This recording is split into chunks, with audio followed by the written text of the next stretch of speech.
প্রভু তুমি তো সদাই রয়েছ আমার কাছে, ভয়ে কি আমার আছে। প্রভু তুমি তো সদাই রয়েছ আমার কাছে, ভয়ে কি আমার আছে। প্রিয় শ্রোতা বন্ধু, খ্রিস্টীয় শুভেচ্ছা জানাই। গতকাল পর্যন্ত আমরা ইসরায়েলের অতীত ইতিহাস সম্বন্ধে বিভিন্ন দিকগুলি রোমীয় 9 অধ্যায়ের আধার করে আলোচনা করেছি। এগুলি সবই সংক্ষেপে দেখার চেষ্টা করেছি। আজকে দেখার চেষ্টা করব রোমীয় 10 অধ্যায় আধার করে। যেমন পূর্বেই বলেছিলাম, রোমীয় 9 অধ্যায় ইসরায়েলের অতীত ইতিহাস সম্বন্ধে প্রকাশ করে। 10 অধ্যায় হচ্ছে বর্তমানে ইসরায়েলের অবস্থা এবং 11 অধ্যায় ইসরায়েলের ভবিষ্যতের ইতিহাস। রোমীয় 10 অধ্যায়ে আমরা দেখতে পাব ঈশ্বরের ধার্মিকতা এবং ইসরায়েলের প্রত্যাখ্যান বর্তমানে। আমি বলতে চাই, রোমীয় 9 অধ্যায় এবং 10 অধ্যায় একসাথে পড়া উচিত। 9 অধ্যায় প্রকাশ করে কেন কিছু জিহুদি উদ্ধার পেয়েছে বা সংরক্ষিত আছে, এবং 10 অধ্যায় ব্যাখ্যা করে যে কেন অধিকাংশ জিহুদি হারিয়ে গেছে। প্রথমত, ধার্মিকতার উৎস, যা রোমীয় তার 10 অধ্যায় 4 থেকে 5 পদে লেখা আছে। কেননা ধার্মিকতার নিমিত্ত প্রত্যেক বিশ্বাসীর পক্ষে খ্রিস্টই ব্যবস্থার পরিণাম। কারণ মসি লিখেন, যে ব্যক্তি ব্যবস্থামূলক ধার্মিকতার অনুষ্ঠান করে সে তদ্বারা জীবিত থাকিবে।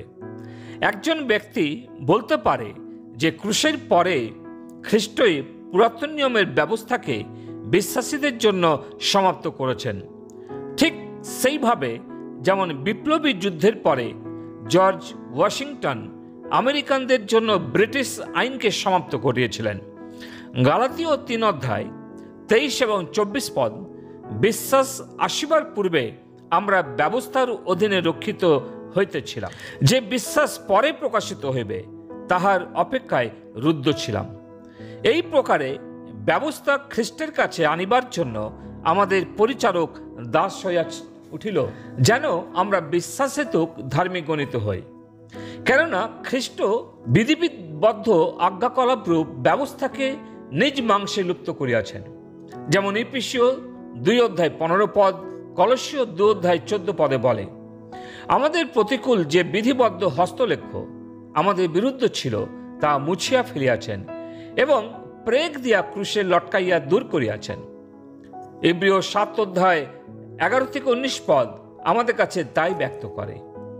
এই 10 অধ্যায়কে বোঝার জন্য এটাকে একটু ছোট্ট ছোট্ট শিরোনামে ভাগ করে নেই আমাদের সুবিধার্থে। প্রথমত, ঈশ্বরের ন্যায়পরায়ণতার উৎস, যা 10 অধ্যায় 1 থেকে 5 পদ। দ্বিতীয়ত, ঈশ্বরের ন্যায়পরায়ণ তার প্রাপ্যতা বা উপলব্ধ, যা রোমীয় 10 অধ্যায় 6 থেকে 8 পদ। এবং তৃতীয়ত, ঈশ্বরের ন্যায়পরায়ণতার পদ্ধতি, যা 10 অধ্যায় 9 থেকে 10। এবং চতুর্থ, ঈশ্বরের ন্যায়পরায়ণতার ধার্মিকতার সুযোগ, যেমন 10 অধ্যায়ে 11 থেকে 13 পদ। পঞ্চমত, ঈশ্বরের ধার্মিকতার উপস্থাপনা, যা 10 অধ্যায় 14-15 পদ। এবং 6 নম্বরটা হচ্ছে ঈশ্বরের ধার্মিকতার প্রত্যাখ্যান, যা 10 অধ্যায় 16 থেকে 21 পদ। আমরা প্রথমটা লক্ষ্য করেছি যে আমাদের ধার্মিকতা ব্যবস্থা থেকে উৎপন্ন হয়নি, আর না তো ব্যবস্থা দ্বারা কোনো বিশ্বাসী ধার্মিক প্রতিপন্ন হতে পারেন। যদিও কিছু সংখ্যক খ্রিস্টান মনে করেন ব্যবস্থা পালন করে বা কিছু দান দক্ষিণা করে ভালো কাজ করে ধার্মিক প্রতিপন্ন হবেন। হ্যাঁ, এই দান করা ভালো কাজ এবং মানুষের দৃষ্টিতে এই কাজ ধার্মিক বলে মনে হতে পারে, কিন্তু ঈশ্বরের দৃষ্টিতে নয়। খ্রিস্টেই বিশ্বাস স্থাপন করে ঈশ্বরের কাছে ধার্মিক হতে পারেন, কারণ ধার্মিকতার উৎস হচ্ছেন খ্রিস্ট, অন্য কেউ নয়। এবং দ্বিতীয় বিষয়টি হচ্ছে ধার্মিকতার প্রাপ্যতা, অর্থাৎ রোমীয় 10 অধ্যায় 6 থেকে 8 পদে লেখা আছে, বিশ্বাসমূলক ধার্মিকতা এরূপ বলে, মনে মনে বলিও না কে স্বর্গে আরোহণ করিবে, অর্থাৎ খ্রিস্টকে নামাইয়া আনিবার জন্য অথবা কে অগাধ লোকে নামিবে, অর্থাৎ মৃতদের মধ্য হইতে খ্রিস্টকে ঊর্ধ্বে আনিবার জন্য। কিন্তু কি বলে, সেই বার্তা তোমার নিকটবর্তী, তোমার মুখে ও তোমার হৃদয়ে রহিয়াছে, অর্থাৎ বিশ্বাসেরই সেই বার্তা যাহা আমরা প্রচার করি। প্রিয়, যেহেতু ঈশ্বরের ধার্মিকতা উপলব্ধ রয়েছে, তাই উদ্বিগ্ন হবার প্রয়োজন নেই। প্রথমত, খ্রিস্ট আবির্ভূত হয়েছেন, কে স্বর্গে আরোহণ করবে, অর্থাৎ কে খ্রিস্টকে ওপর থেকে নামিয়ে আনতে যাবে? রোমীয় 10:6 বলে, তিনি স্বয়ং মাংসে আবির্ভূত হয়েছেন। এবং দ্বিতীয়ত, পুনরুত্থান, কে গভীরে নামবে, অর্থাৎ খ্রিস্টকে মৃতদের মধ্য থেকে পুনরুত্থান করা, যেমন রোমীয় তার 10:7 লেখা আছে।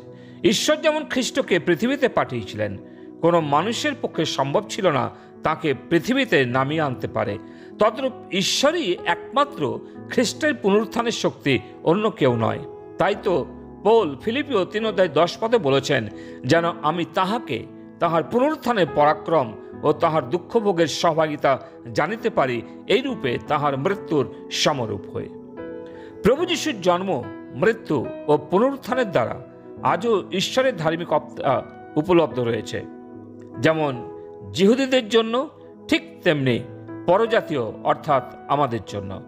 বর্তমানে ইসরায়েল ঈশ্বরের ধার্মিকতা পেতে পারে যিশুতে বিশ্বাস করে। আপনিও যিশুতে বিশ্বাস করে তাঁর ধার্মিকতার জীবনে লাভ করতে পারেন।